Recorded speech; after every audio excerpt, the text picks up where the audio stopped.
You may have seen a non-refundable clause before on counteroffers and maybe even drafted these yourself. But does the RPA allow for negotiating non-refundable deposits? The quick answer to that is no. There are no provisions in the RPA for non-refundable deposits. However, as you are aware, there is a liquidated damage clause if agreed by both parties. So what's the difference between the two? A non refundable deposit clause typically provides that the buyer must forfeit their deposit to the seller even if the buyer has a valid reason for not closing the transaction. And this is where things can get a little heated up when canceling becomes a reality for the buyer. On the other hand, a liquidated damages clause entitles the seller to the buyer's deposit only if the buyer breaches the contract.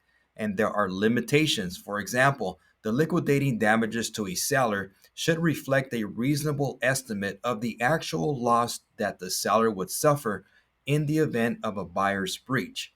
Also, if the property is a residential 1 to 4 units and the buyer intends to occupy, the liquidated damages may not exceed more than 3% of the sales price.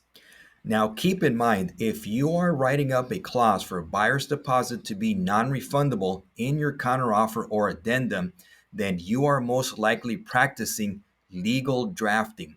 That means that you are drafting a legal clause as if you were a licensed attorney, which can obviously create a legal liability for you as a real estate agent.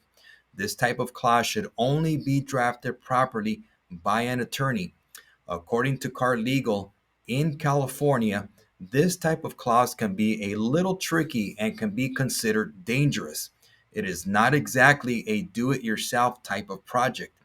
Even when attorneys write it up, it sometimes gets knocked down by the courts and can result in even worse damage than you would think.